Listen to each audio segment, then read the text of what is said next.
Vera? Tama ba? Si Vera, saan ba yung camera? Yan, te. Bakit gay? Ba't baligtad? Hello po mga kabisnes, mga Mars. Welcome po sa Mrs. KB Official. Kamusta po kayo dyan, mga Mars? Ngayon po ay maulang araw. Araw ba o? Tama, no? Today is rainy day, mga Mars. Ngayon po ay... Ay, may kalaro pala si Kenzo doon. Kenzo! Halika na. Sino yung kalaro mo, be? Ayun, meron po siyang kalaro, mga Mars. Si Kenzo, andito po, mga Mars. Kasama niya si... Sino na?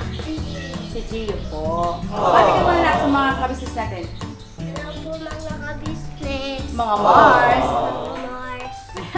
Hello po mga ka-business, mga Mars. Oh, kita mo, inulit pa talaga. Ang galing-galing ng batang ito. Thank you na. At syempre po, mga kabisnes, dahil po maulan ngayon, ay may gagawin po tayong panibagong ano te?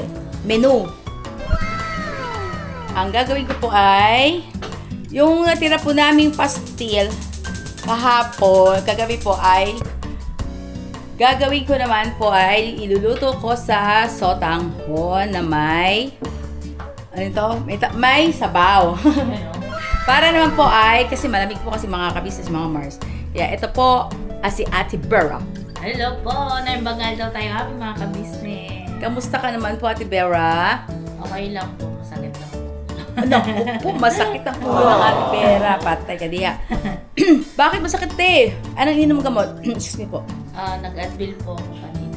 Ayun po mga Mars, ito po ang aking lulutuin ngayon, yung aming natirang pastil. Siyempre, para yan ay ating uling masama sa panibagong recipe natin na ilalagay natin ng sotanghon. At meron po akong sibuyas at bawang. At syempre, meron tayong sotanghon. Binabad ko na po mga Mars ang aking sotanghon. Syempre, meron po tayong gulay na carrots, beans, at saka meron konting sayote.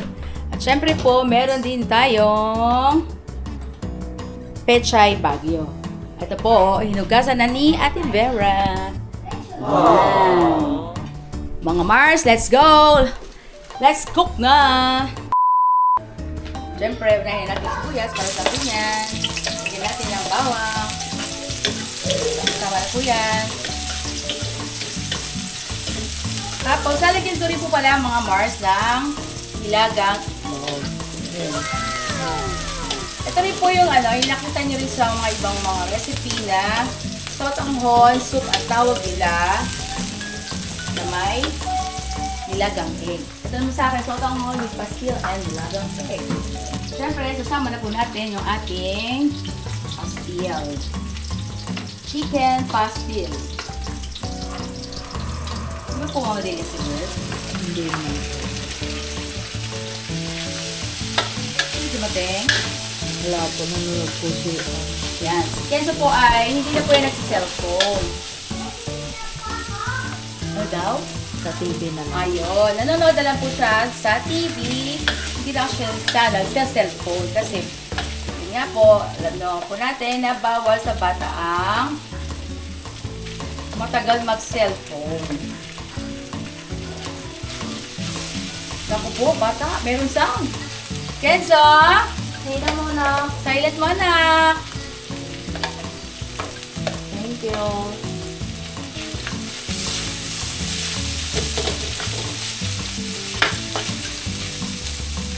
Yan.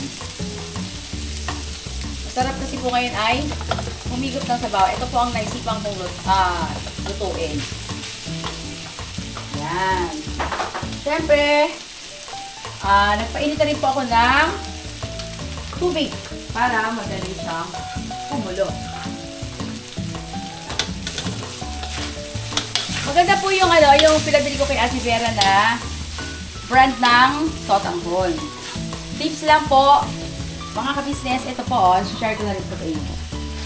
Mga Mars, share ko lang po itong brand na ito. Oy, pagkaya naman po, Sir Ma'am Sapporo. Yan po ang aking brand pag ako nagluluto ng sotanghon. Masarap po siya, hindi siya labsak. Yes, Sapporo long long cow or ewan, basta yun, co or cow. Made in, ano ba to? Philippines. Pero parang ano to siya, parang hapon din. Ngayon po mga ka-business, kung bakit ito ang aking ginagamit, dahil siya ay hindi lumalabsa at pwede rin po siya yung ano, yung sotanghon na, alam niyo po yung japsay. Ito po yun. Makunat-kunat po kasi ito mga Mars, kaya maganda po siya. Try niyo po. At ito ay, ang isang kilo po ba ito? O, tama. Opo. 1,000 grams ay magkano po at verse? 300 po. Ayun. Yun nga lang po ay pricey. Pricey. Yan sa ibang mga sotanghon. Na, silent. Ito po ay 300 pesos. Dati, yung last year ay 200 plus lang po. Ngayon siya ay 300 na. Tumaas po mga Mars. Pero sulit naman po kasi Yes. na yung naalsa naman po. Opo. Hindi po siya yung tag doon? Yung hindi maalsa or whatever. Pero ano siya kasi talaga maganda po. Try niyo po mga ka-business, mga Mars. Asan yung ating hot water? Ayan po. Ang ating hot water.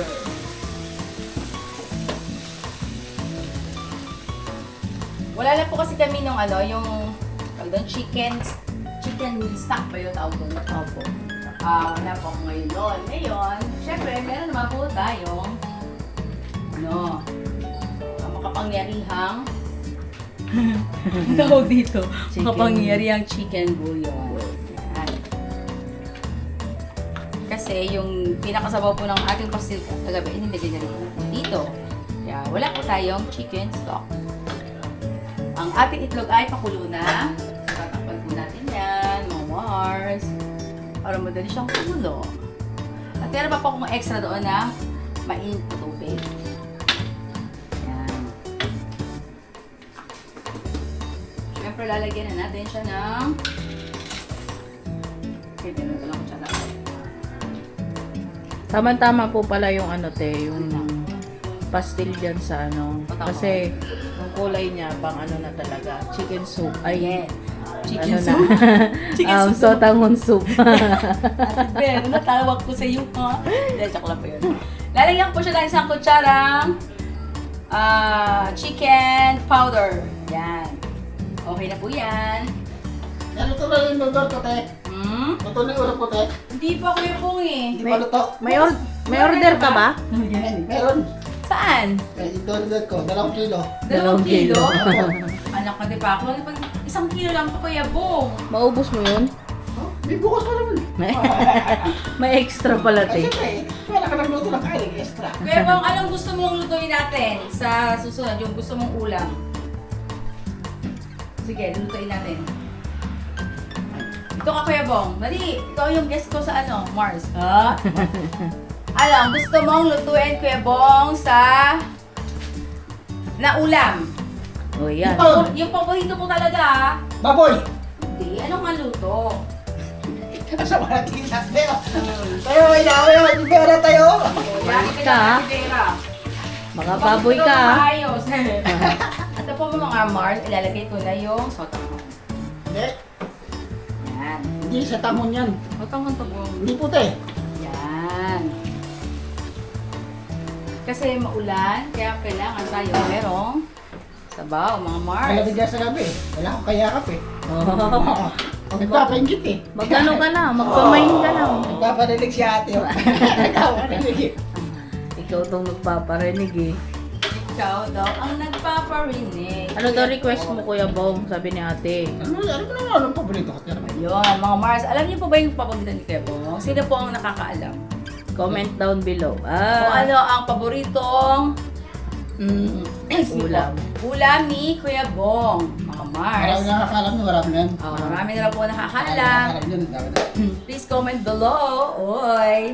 At syempre, mapapanood dyan dito lang sa kitchen ni Mrs. KB Official. Ano? Sabi ko ka doon. Oo, ako po yung tagaluto ng ka-business family. Parang pumayat eh. Parang pumayat eh. Bayat ba ako? Hindi naman ah. At syempre, lalagyan na natin ang ating vegetables. Carrots with Baguio beans, and sayote. Yun po yung nabibili sa palengke na mix. Veg. Nakaready na tayo. Opo, nakaready na ang nakahiwa na ibig sabihin. Ngayon po ay pakulo ng ating tubig. Kaya, next natin yung maglalagay tayo ng tubig, mga Mars. Alam ko naman po, alam ng ibang mga Mars natin ng ganitong pagluluto ng sotanghon chicken pastil sotanghon soup with egg. O, Yan, diba? Napakahaba naman pala ng mga Mars. Dito lang yan sa PB Official. Mga Mars, pasensya na po talagang hindi ako nakakapagluto talaga lang. Walang ganito, kahit isa lang. Pero depende sa dami nung nilalagyan ko pong putahe. Meron isang buo, minsan kalahati. Kasi depende po doon sa dami po ng niluto nating nilagyan nito, mga Mars, ha. Pero optional naman po ito. Kung ayaw niya po, okay lang po. Ito po, mga Mars.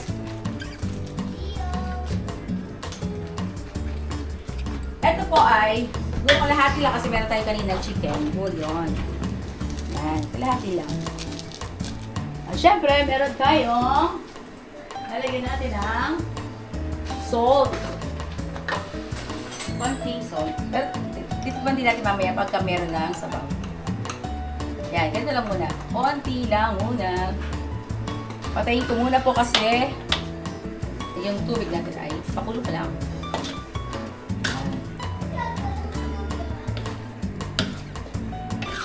Pwede mo, te. Ano po yun? Sige, kuya. Ay, ikaw na magsunod pera. Nag-order na sa'yo. Naglit lang at kuya Bong, ha? Apo, babagana si Vera sa akin eh. Kailan ba ako nagalit sa'yo? Babagana sa akin si Vera eh.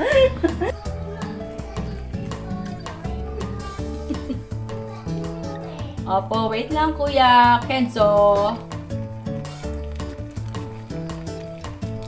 Mga ka-business is cooking. Masarap. Yan, kahit po damihan natin siya ng tubig, mga Mars, hindi po siya yung lalabsa. As in talagang Masarap po kasi, di ba po mga Mars, sa sotanghon, yung may mahihigop kang sabaw. Pero kung meron tayo yung yung sinasabi ko po nga kanina ay yung chicken stock ay mas okay, mas the best. Kasi mas malasa po yun. Ayan siya mga Mars, Ayan, mga Mars, tignan nyo po, napakaganda niya, napakakintab.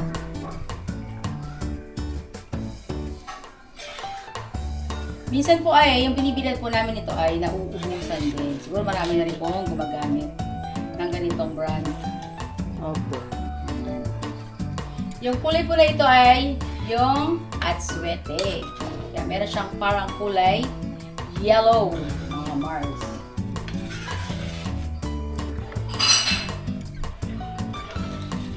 Yan. Pag kumulo na po siya, mga Mars, tikman niyo na po kung okay yung alat at saka yung lasa ng paminta. Kayo na po ang bahala humusga sa aking pagluluto. At syempre, lalagyan natin mamaya yung aking Pechay Baguio with repolyo po yung mga Mars. Ito po yun. Ito po, mga Mars. Yan. Repolyo with Pechay Baguio. Wala po kaming kasama dito mga M's po, mga Mars, kasi nasa church po sila. Nag-church po ang ating mga M's at mga kagwangs. Yun nga po kanina ay hinatid ngayon si Kenzo ni Intoy. Order! Makulit po si Kuya Bong. Excited na yung customer mo, te. Kuya Bong, wait lang ha. Apo. At itong aking niluluto ay kasing kulit ko din. Isa lang ating Kuya Bong! Yan ako customers eh. Te, yung isa, te. Ito, te. Hindi pa lang, ba yun, mga Mars? Nagkadagdag na ako. Yan, ha? Okay, mga Mars, balikan ko po kayo after siguro mga 10 to 15 minutes na po. Mga business lang.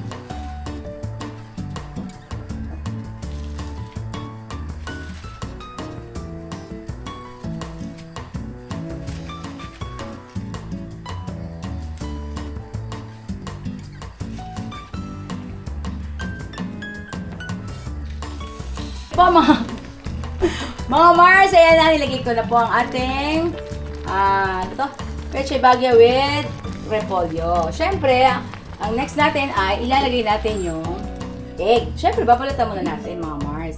Ayan na po ang nilagang egg. Tignan ko lang, te, kung luto na, te.